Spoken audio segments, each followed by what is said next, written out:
Brilliance Audio presents Echoes of the Heart by L.A. Casey, performed by Will Watt and Sienna Francis.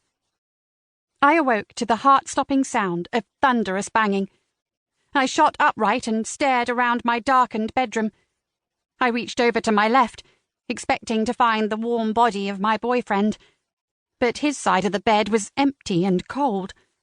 I didn't have a spare moment to think of where he was because the banging quickly resumed. I kicked my duvet off my body and hopped down from my bed. The harshness of the hallway light almost blinded me the second I opened the door. I rubbed my eyes with my fingers as I scurried down the narrow passageway and came to a stop at my front door. Who is it? It's Michael, Frankie. Open up. I felt relieved when I recognized the voice. I undid the lock, pulled the door open, and stared up at the tall, stocky, brown-haired man who I was not expecting to be banging down my door in the middle of the night. Dr. O'Rourke? I blinked tiredly. What's wrong? Frankie. His hands were on his hips, his bushy eyebrows drawn in tight. I've been calling you for the last hour. Dr. Michael O'Rourke was a Dubliner from Ireland, but had lived in Southwold for a long time. He was my GP and had been for as long as I could remember. A mentionable fact was that he was also my mother's boyfriend. My mum having a boyfriend wasn't a problem for me, it was actually welcomed. I had just turned 18, and she was a 46-year-old widower who deserved to find a good man who loved her. It was just a little bizarre that that man was my GP. They had been dating for a little over 3 months, and I still didn't know how to act around Dr. O'Rourke, so I always remained polite but a little standoffish. It's on silent. I shivered as the crippling cold of the winter's night slithered around me. I was out until late with Risk. Upon saying my boyfriend's name, I remembered where he was. He was a musician who lived and breathed music. When he and his band, Blood Oath, weren't travelling around the UK playing as many gigs as they could get, anywhere they could get them, they were in a tiny studio writing and recording. Risk Keller spent as much time in that studio as he did with me. If he wasn't by my side, he was there. Dr. O'Rourke coughed into his elbow. Can I come inside? Of course.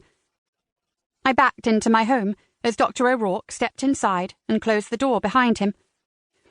For a few moments, neither of us spoke, and all that could be heard was the low whistle of the wind outside. It was awkward.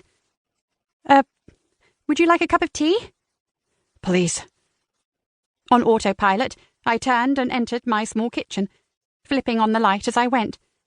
I grabbed my kettle, filled it up with water, set it on its stand, plugged it in and switched it on.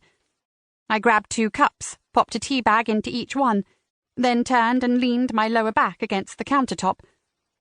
Dr. O'Rourke was seated at my 2-person table. His eyes were on his hands, which were resting on the table's surface. They were clasped tightly together. Dr. O'Rourke. Michael.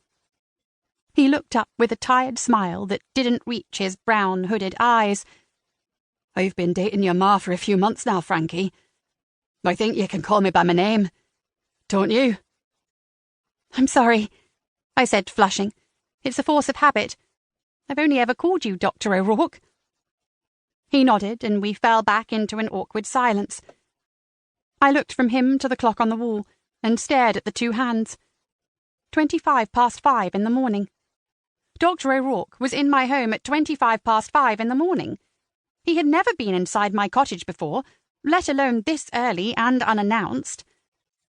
I felt my body begin to shake as an overwhelming sensation of dread filled the pit of my stomach. It was an odd experience, to feel my body fall into a hole of panic so rapidly.